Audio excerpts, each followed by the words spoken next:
Thank you, Silvia, for having us here, and thank you all people for showing up and for being here despite the time of the day.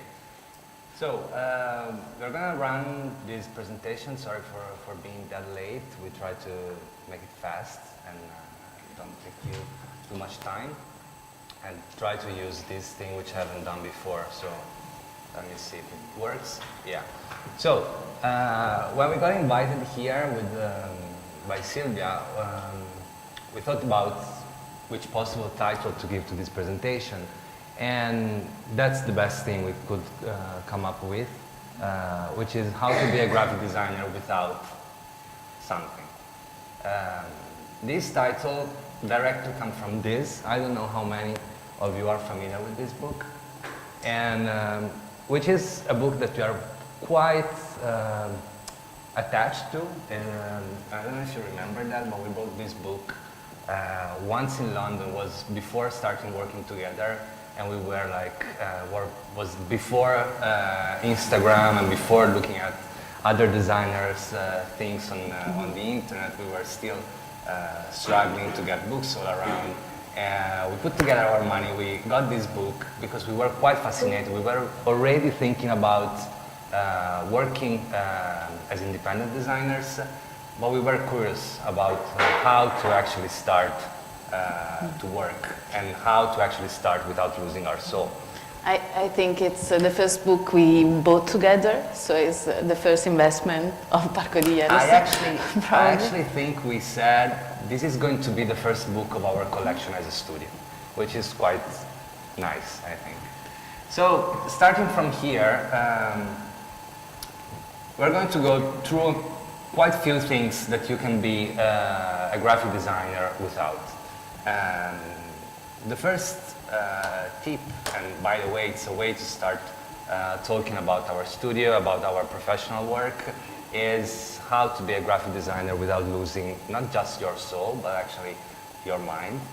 And actually for us, the solution in these almost 10 years was to be together and to be as friends, to be able to work together on something that we could both believe in. We started like this. We were younger and we were happier. No, we weren't happier. You were just drunk there, probably. We were having fun, but the funny thing is that the thing that led us through all these 10 years was that we can somehow still have fun together the same way. This is a picture from like a few weeks ago. We got invited by, how do you call it, a workshop here in Milan to design to design a t-shirt. They're called Moore and M-U-R. You should check them out. And this is the graphic design we presented them. We had fun, and you can buy t-shirt with this, by the way. Yeah, so the thing that actually kept us happy was to keep on having fun while doing our stuff, even if it got harder and harder, and even if it got busier and busier, and things got complex somehow and complicated, but we were like together, and which was quite of a point. So we are not going to say why we are called Parcodiyellowstone. You can ask later. And actually, we don't have such a funny story, and we have different versions. But when you say that you are called Parcodiyellowstone, especially in the first years, the question was, okay, so who's Yogi and who's Boo Boo? And by the fact that I'm way older than Lori, everyone thought that I was Yogi and she was Boo Boo. But the thing is that's not really the kind of relation that we got. And I think this is more of a picture of the two of us working together. I'm not telling you who's Yogi and who's the Ranger, because it's actually something that keep on changing, and we keep on exchanging roles.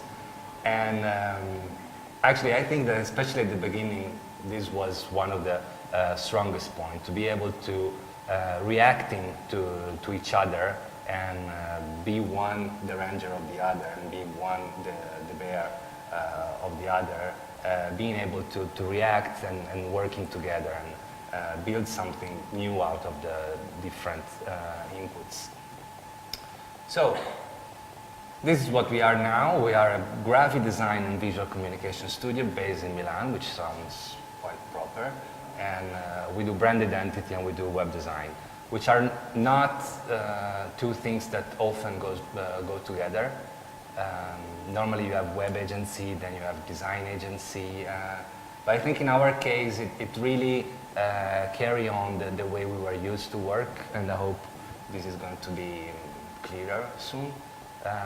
We believe in creativity. We believe in the fact that creativity has to be strategic in some way. We don't like to be to do nice things just for the sake of being nice.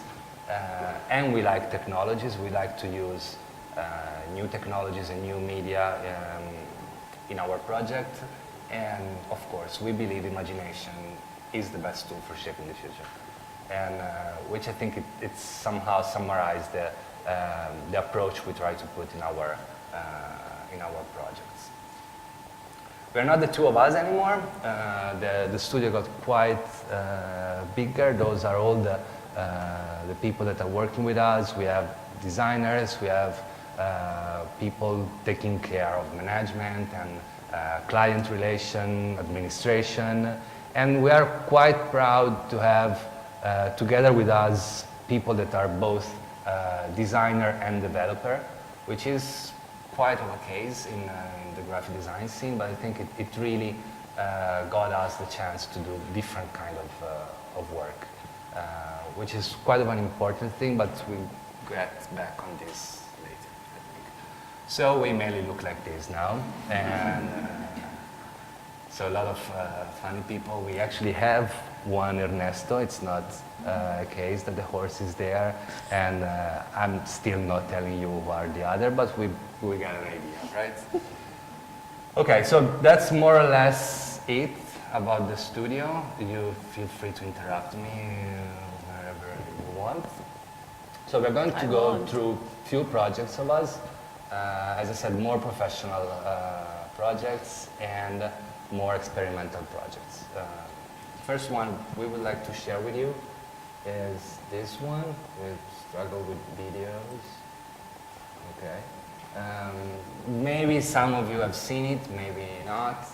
It's a project started 2 years ago. It's called The City Around, La città intorno in Italian. And it's a project started by Fondazione Cariplo Foundation.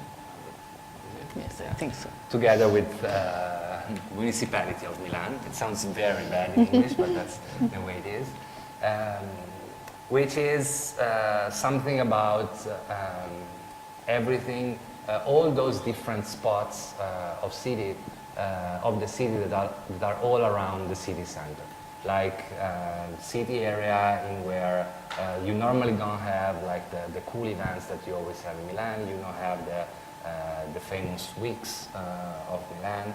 And the project is about going there and try to reactivate those areas, not only giving the structures, and actually not by giving architectural structures, but more like trying to building up relations and putting together people to work together and to do different things.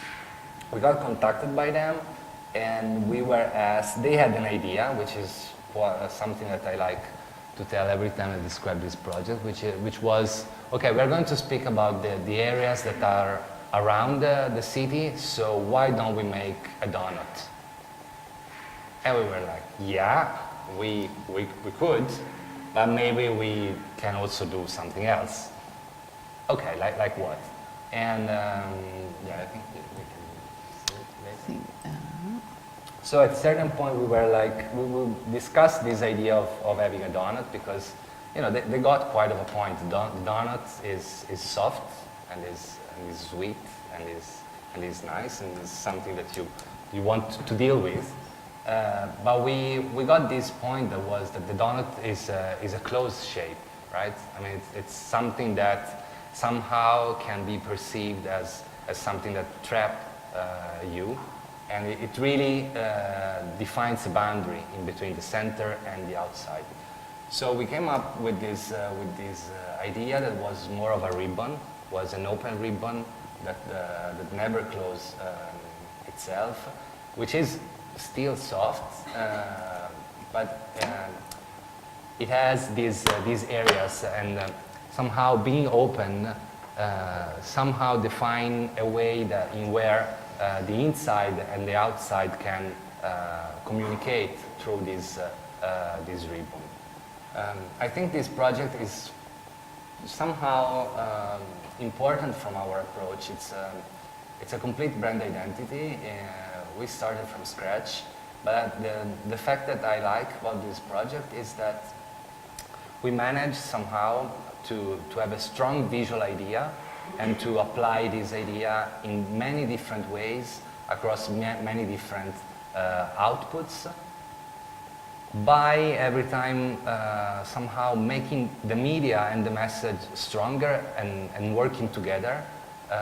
And every time in all the different materials, this ribbon was still the ribbon itself, but always pushing different meanings and always coherent with the brand itself. You want to go? Those were some of the material. You see that the ribbon become many different shapes that are almost illustrations, quite abstract, but you can see them as illustrations. Or also they became very strong signs to be used on posters. This was the first campaign we had for the opening event. So the sign was always itself, and always recognizable and always relating to the brand, but in many different ways.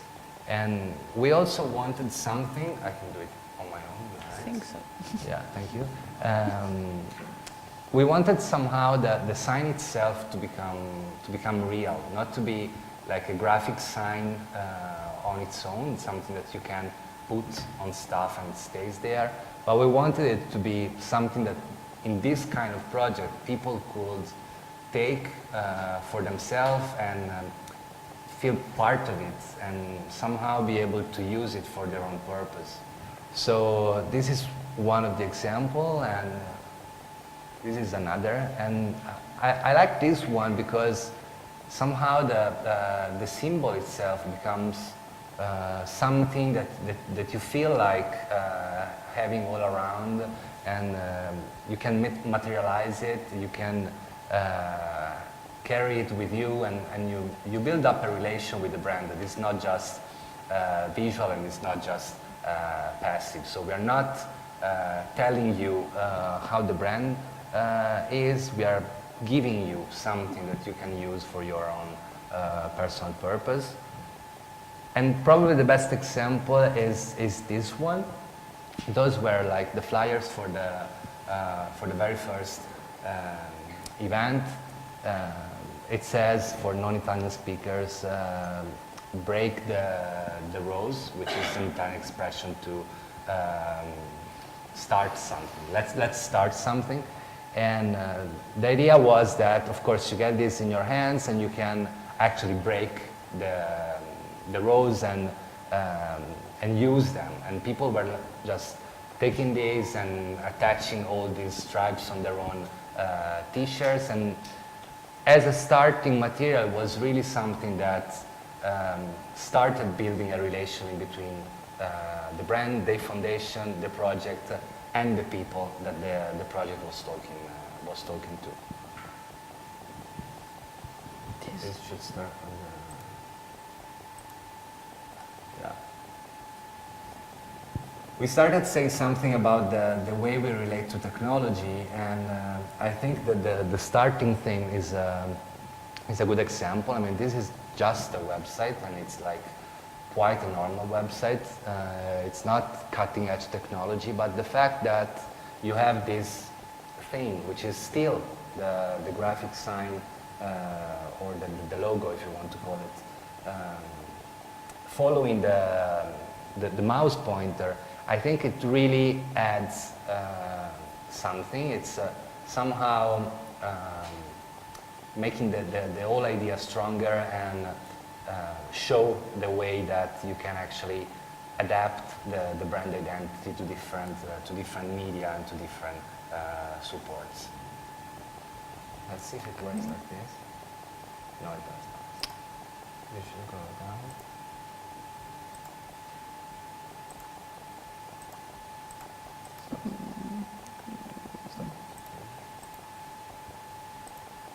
Sorry, we have issues with videos.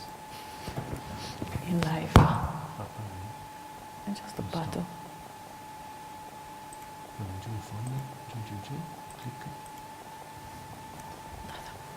Okay, so those are just other things. So Ay, ay, ay. Okay. yeah, but you got the point, right? I mean, these are just other screens that you can actually see better online. So I think we can go to the next one, and I can do it from here. 3. So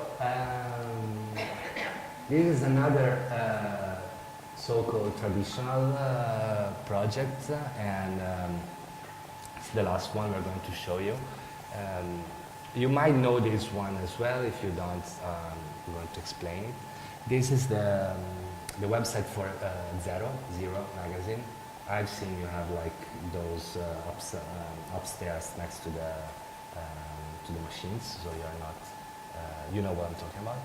And we got in touch with them like 2 years ago, I would say, for designing the new website. And I mean, we were really happy about doing it because for us was really something that we were always looking at since we were students in university. Was really something that we were using, and we got somehow some sort of attachment to it. And it was still something that we were using as users, like the website to look for things to do and to know what was going on in the city. And but it was a tricky project. We got a brief from them, and the main one was the website should make me laugh. And we were like, yeah, like what do you mean? I don't know, it should be funny. Oh, but what's like funny like what? I don't know, funny like dinosaurs. Okay, that we're getting into something. And despite that, it has to be funny. It has to be funny in the really own way, but it was also very complex. I mean, they have many different contents, and because they have events, they have interviews, they have news, they have like places that you want to go. So we were like, okay, let's try to find a way in where we managed to make evident the difference in between all the different contents, but also we make you able to use the website, because that's actually a tool they work with. I mean, it's not something to show up stuff, but it's really like the thing that they are actually selling. So, okay, we want to make all the different things recognizable, but also they need to be able to combine together in order to build up different pages. And of course, it has to be funny. So it was really a way to always trying to find many different ways to make everything clear, but on the other hand, to make everything usable and very, very, very bold somehow, and very like in your face. So it was quite of a funny project. We were quite happy with the result, because I think we really managed to make something that somehow represent their way of working, but also represent our way of designing things. Still issues with. Go down. More down. Yeah. So those are all the different layouts. If it gets too boring, you can raise your hand and tell it. But you see that one of the challenge was that the contents were really different one from the other, and for us and for our way of working, it's always about finding the right way to make the content readable somehow. And by readable, I mean that it should be quite clear how the content is structured without being boring. And that's why with this website here, we ended up doing like tons of different layouts. And every single content is slightly different from the other, and is really like highlighting different aspects. You see that for places the address is more relevant than for events in where the time is probably more relevant. So it was always trying to find a balance in between making everything coherent and making everything recognizable one from the other. Also, we were quite lucky with them because they let us do stuff that nobody else would. I mean, this thing with type here, with typography here, it is something that at a certain point we showed them and we were like, yeah, I mean, they're never going to like it. And for some reason, they loved it, and so we were like, okay, let's push it even more. And that's the way it works on the different devices.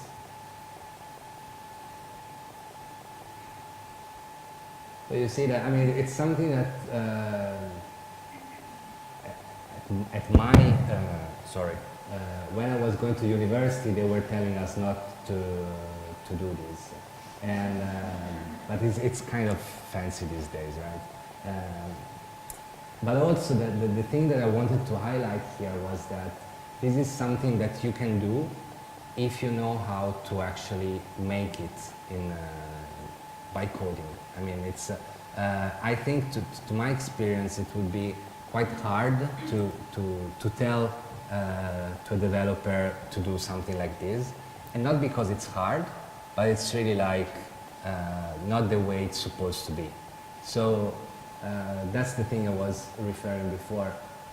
For us, being able in all these years to develop our own solution internally was really a way to push somehow the relation with technology, and to somehow, we were discussed this before, somehow include technology as any other tool in the toolbox. So we really try to see technology as a basic element of designing and programming as well, like color, shapes, typography, and programming and motion, because we really believe that all those things can be used together in order to develop and to empower a single message.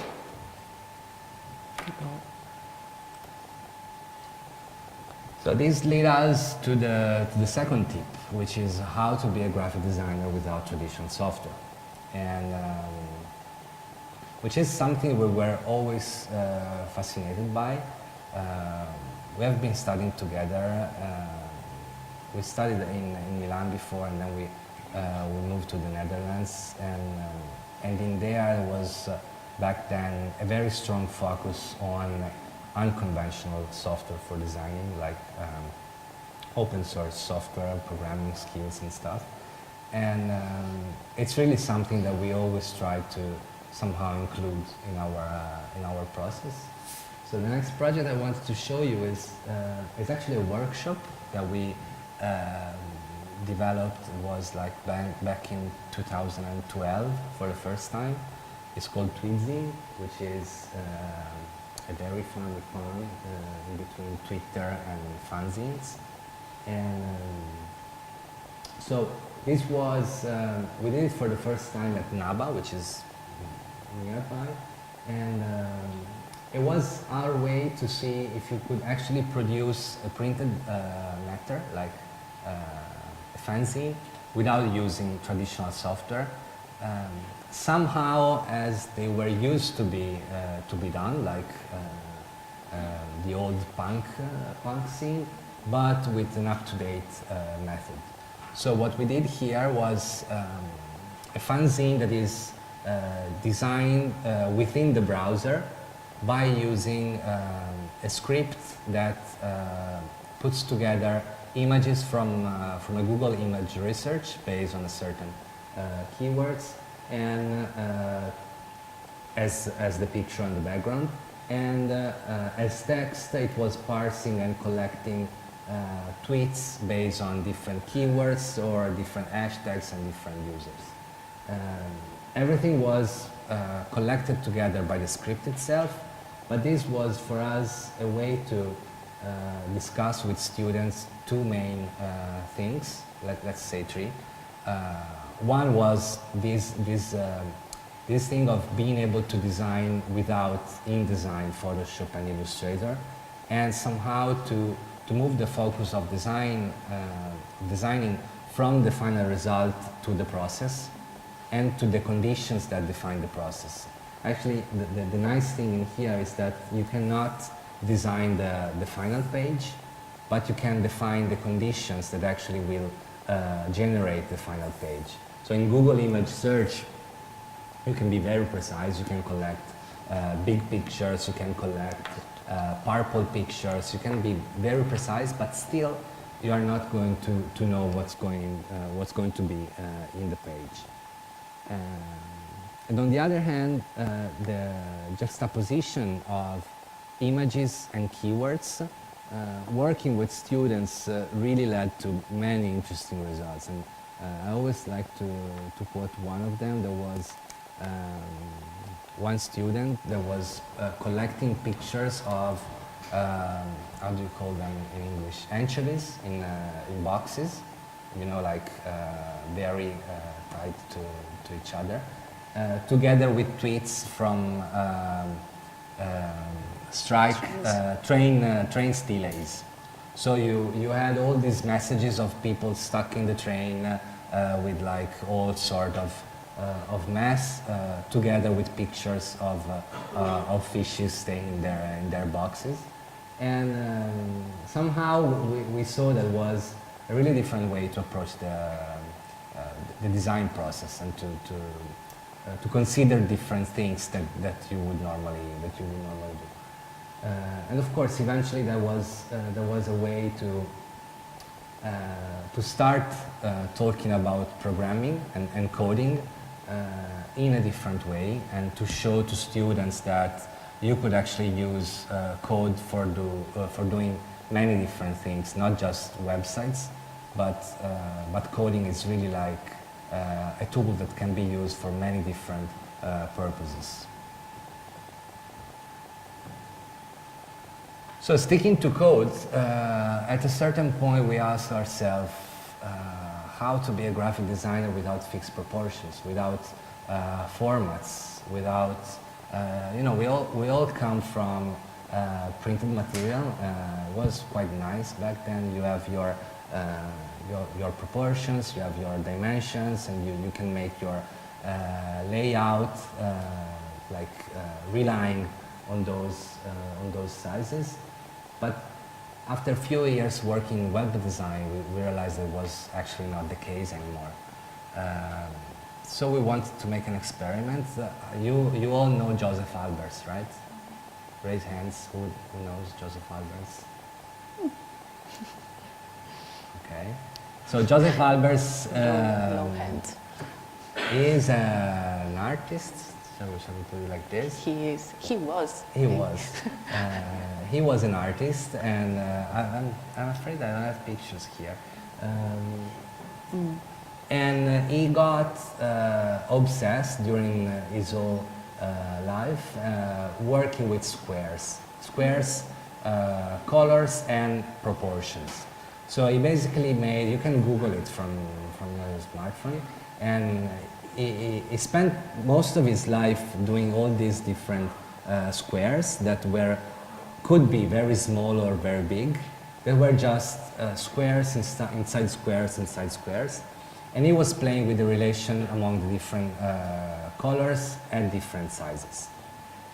So we were like at a certain point thinking, so what could be the up-to-date version of his work now that we don't have fixed proportions anymore, and that actually the kind of supports, the kind of media we work with are always almost never squared, apart from the Instagram square that is still not in a squared device or a square environment.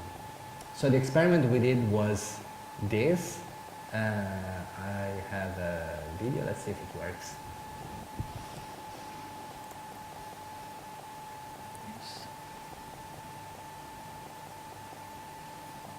So you see that the structure of the page is the same as Albers' one, but you have the different colors. So the proportion somehow among the different elements somehow follow the same rules. So you always have the same relation among the different rectangles, but the colors of the elements change based on the size of the browser.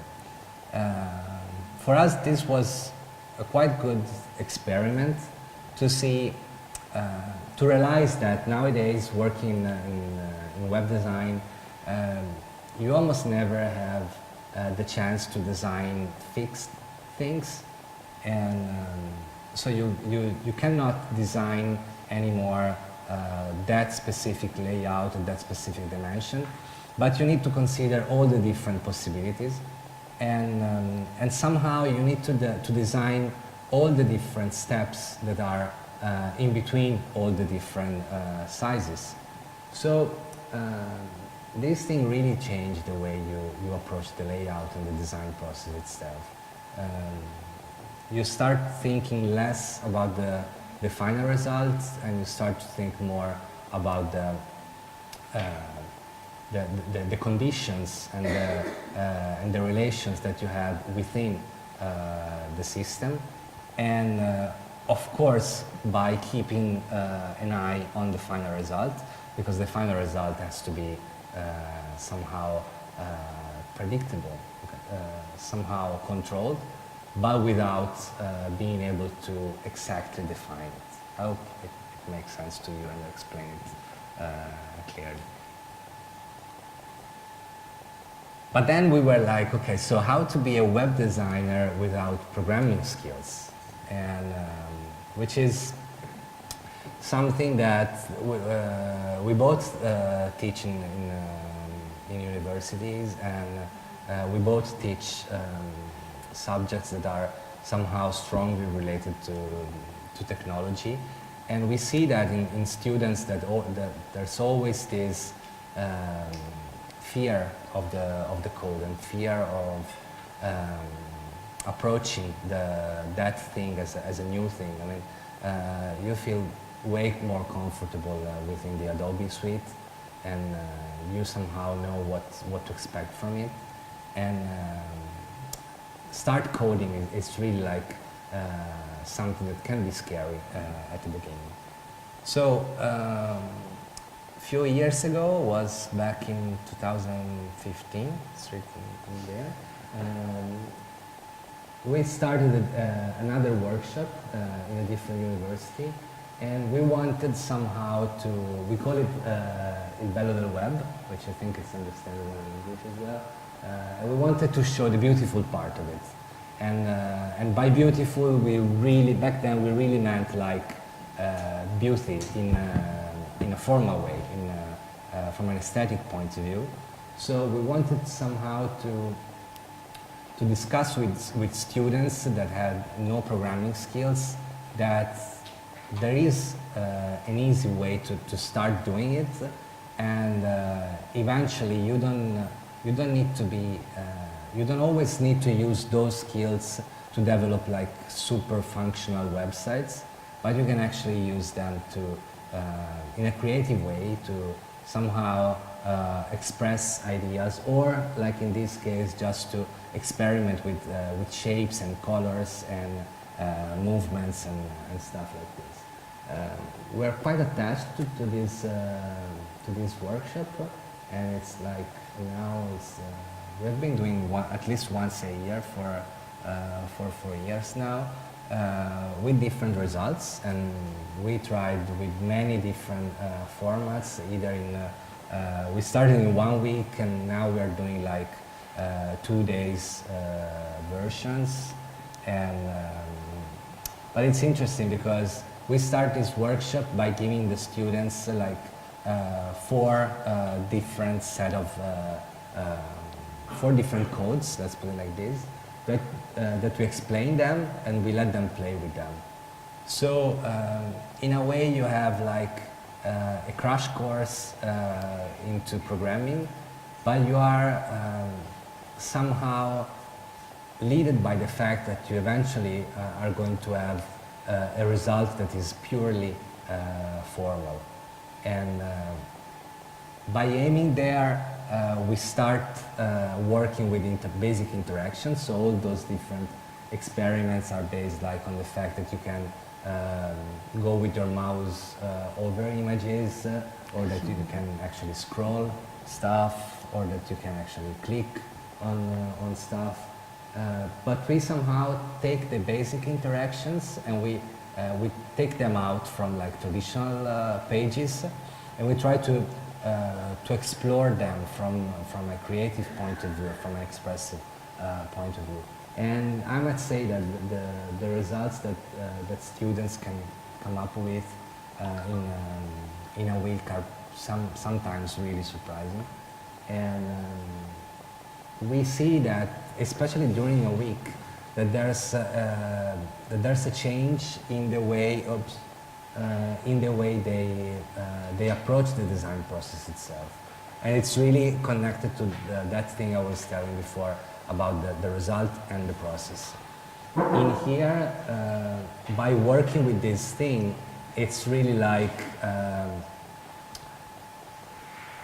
you realize soon that you cannot really control it, and that by interacting with it, you'll always have some unpredictable moments. So you really change the way to design, and you eventually design more of a system of rules than a final product itself. All those things that I've showed so far are available on our website. So if you go down the lab section, you'll find there, and all the code we use in the workshop is there, just available for downloading. So feel free to try them. So let's go back to the starting question: how to be a graphic designer without losing your soul. I think we somehow managed in this year. We had this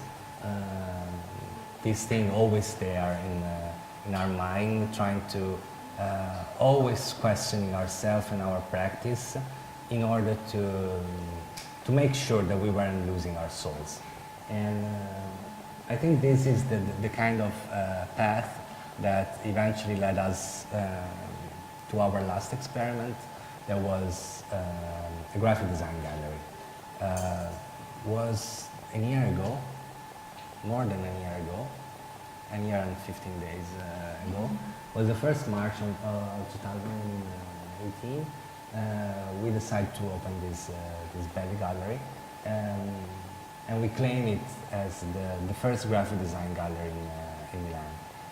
In a year we had like many different guests in there, different exhibitions, different speeches. The idea was, okay, let's try to make up a space, to build a space in where we can open a dialogue in between designers and design students and local communities and people just passing by there. And we decided to do it in a way that we think it's somehow the opposite if we compare to what is normally done in Italy and in Milan. Not because it's better, but just because it wasn't there.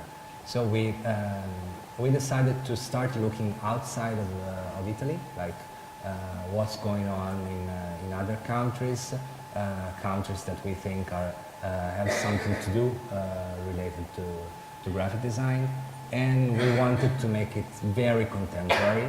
So I think in Italy we are always quite good at looking at the past and looking at our tradition and how good we were when we were good. And but somehow I think it's interesting to see what's going on nowadays all around. So we started, how much time do I have left? It's over, right? 10 minutes. I'll make it fast. 10 minutes. So we started with this. That was somehow our way to tribute the graphic design scene in Italy and all around. All those things that you can see there in Cellophane, that was actually the name of the exhibition, are things that we collected during the last 10 years. So different graphic design objects, flyers, posters, invitations by many different designers collected all around, I would say, the world. We had stuff from Italy, from all around Europe, some things from US, Japan. And so on. And that was actually a way, as a first exhibition, to somehow show the love for the discipline and for the people who actually influenced our work. And the funny thing was that we tried to get in touch with everyone to figure out who designed all those elements, and most of them were just things that you could find in pubs and in bars. And to tell them we have been keeping some of your things for years, and now we are opening a gallery. We want to show it up to Milan and to our community. And I think it was a really nice way to somehow set up a position on the graphic design discourse. Then we invited Lava, that you might know. It's a graphic design studio from the Netherlands. They're based in Amsterdam and Beijing. And it was during the World Cup, so they made up this setup because accidentally last year either the Netherlands and Italy were not in the final phase of the World Cup. So they built up this setup, and all those posters were different ways to reflect on the fact that we were actually failing something.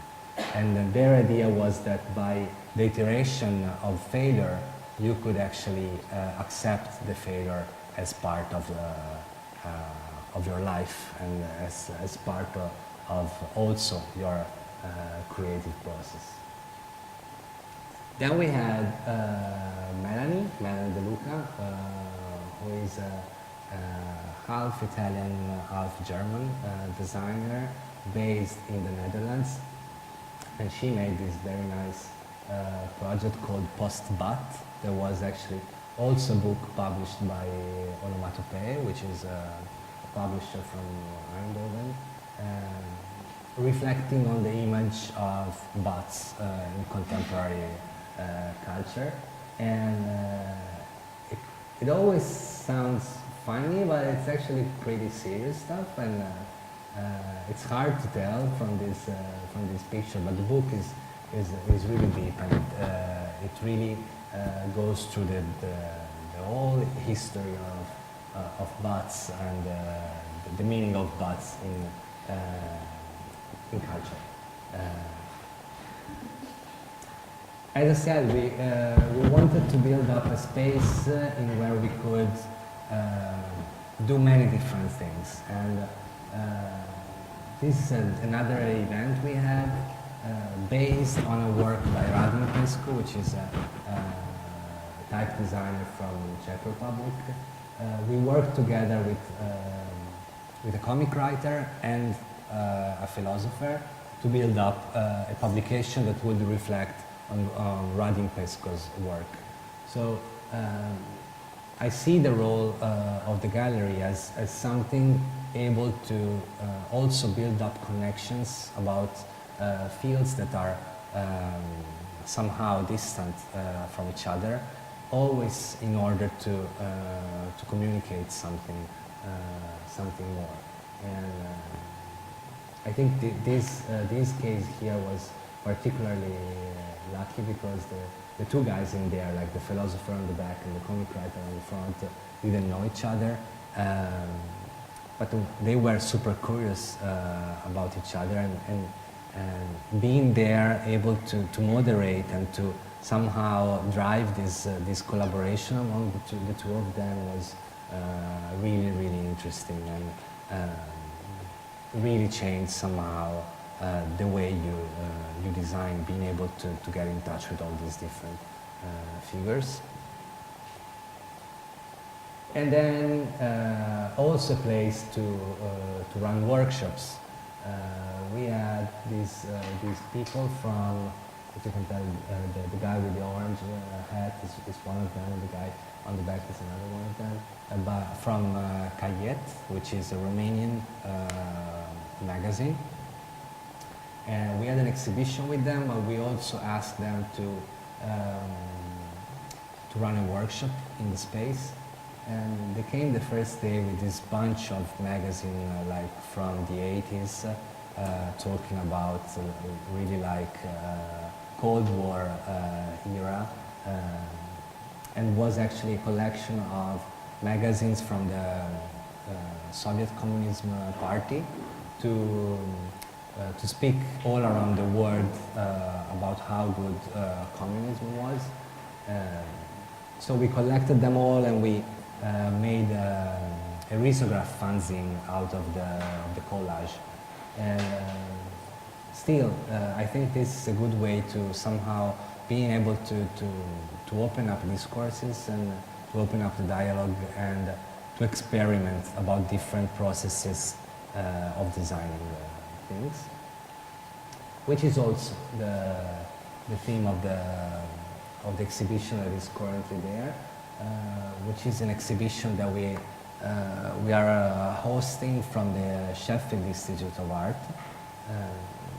They had this exhibition and this publication together with Unit Editions about Letraset, which you might don't know, so it's a good reason to come to the gallery if you haven't yet. But it's this thing here, which is actually a complete different way to make layouts. You had all the different letters on this transparent sheet, and you could actually, by pressing, transfer the letter on the layout. And the idea was really like the idea about in the research was that this kind of tool once again really changed the way you approach the design process. It really helps you focus on the way on layout, and it really adds a layer of meaning, because somehow you are not able to change what's in there. So you transfer the letters on the page, what's in there, it's done. So somehow it's a way to feel more responsible about the things you put on the page, but it's also a completely different way to approach the design, and we somehow see some relations to the coding practice, because it's really led by somehow unexpected results, and being able to work to what you have in there without planning too much the final product itself. I think that's it. These are our contacts, either for the studio and for the gallery. come around the gallery if you feel like, and stay in touch. Thank you.